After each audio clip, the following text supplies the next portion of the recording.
slides. Oh, do I have a clicker?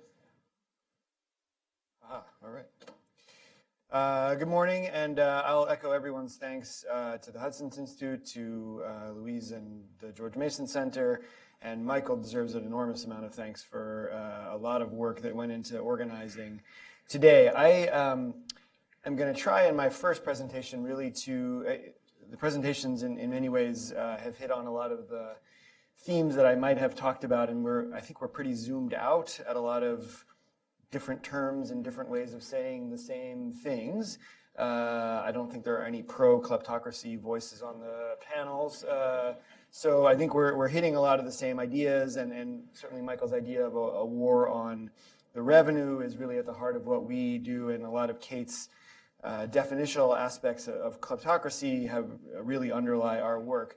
So I'm going to start by continuing to be zoomed out and then cheat a little bit and show a 4.5-minute video that I think answers the call to zoom back in and understand A, specific case, and B, understand the human cost of a very dire and specific case where genocide, we have been flirting essentially with genocide for some time, South Sudan.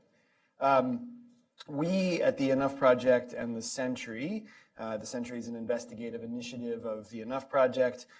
We focus on 5 countries in East and Central Africa, and we've really honed in on a concept of violent kleptocracy, sort of seeing the evolution from grand corruption, where there may still be elements of a state that are willing to and capable of pushing back on an entire system of state capture, moving to kleptocracy, which then really is state capture by, in some ways, the criminalized power structures Michael just described, exhibiting a lot of the elements that were in Kate's presentation. And then in the cases that we work on in particular, looking at the way then that kleptocracy manipulates the means of violence to either continue to acquire more or to maintain what it has already acquired.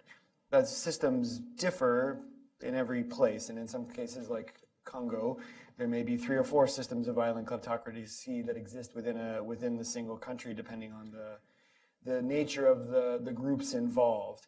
But it is when the violence starts that the human cost really becomes most dire, and in our sense, then a different element of the national security threat unfolds as you have ungoverned spaces, refugee outflows, money that is spent on humanitarian assistance that perhaps is reinforcing these systems and also missing the opportunity to get at the deeper level. We focus in particular on on Sudan, South Sudan, Congo, Central African Republic, and Somalia, and we've looked at the Lord's Resistance Army as well. But obviously, as Michael mentioned, there are plenty of other examples, even within the sub-Saharan African region, Angola, Burundi, Liberia, Zimbabwe, which I promised was on my slide before this morning. And we'll see whether or not that unfolds in a different way. So I think with the definitional element of what we see as violent kleptocracy, I think it's important to then understand the human cost. So if we can show the video.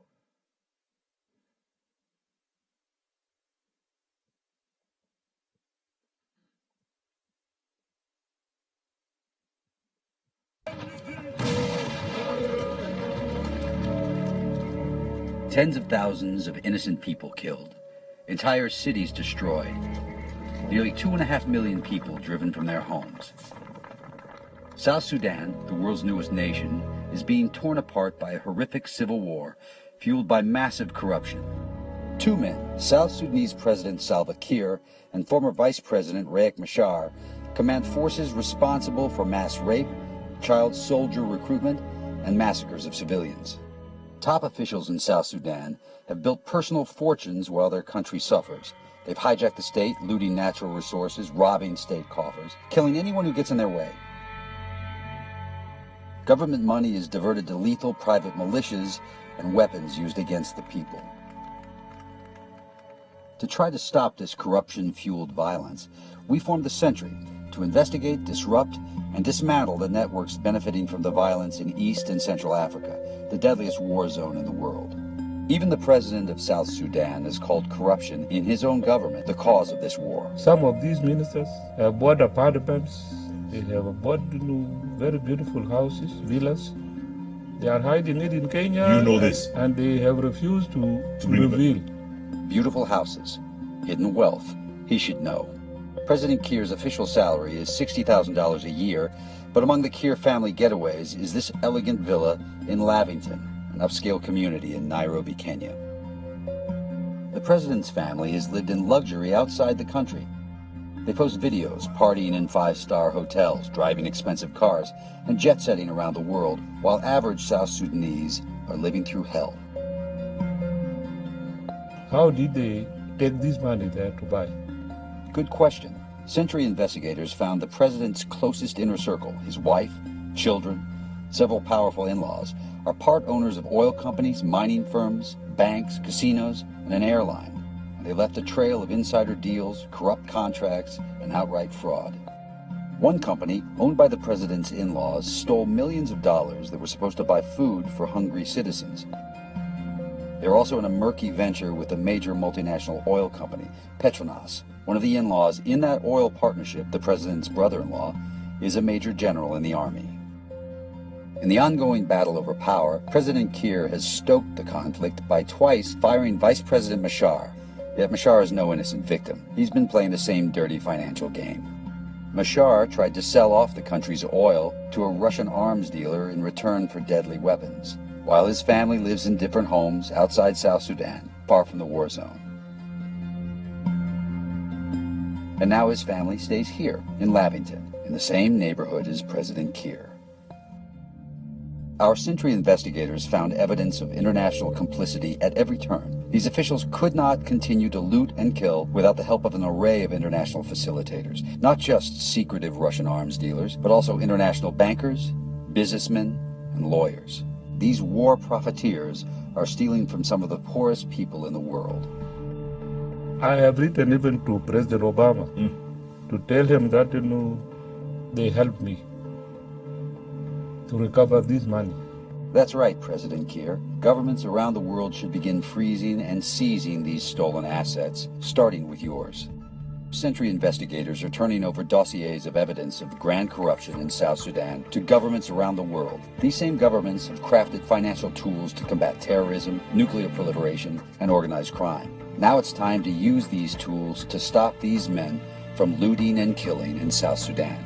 We've long suspected these crimes were taking place, and now we have the proof. We have the moral obligation and the power to do something about it. War crimes shouldn't pay.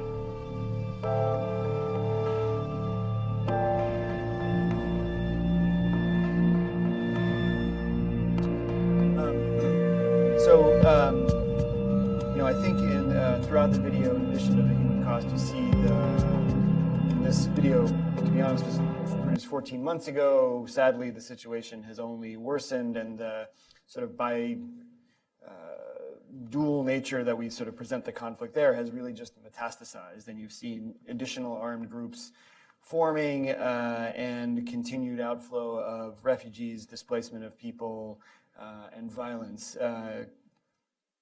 which, as we demonstrate, really is at the core of it is the kleptocracy and the competition for resources. The idea that two leaders of warring factions live near each other in their own country is perhaps not super surprising, but that they live within a mile of each other in a neighboring country really sort of gets at the heart of the way that the money underlies what this is about. This is, I guess, a little hard to see from here. A little further south in the Central African Republic, we produced a report a few months ago that tried to map another metastasizing crisis of armed groups in the Central African Republic, where you have at the time 18 armed groups, Muslim, Christian, and others, really turning that country into a de facto form of partition. Again, each working to control economic resources and political power in their own region, sometimes for the purpose of actually then getting into the formal government, and sometimes just for controlling their own region.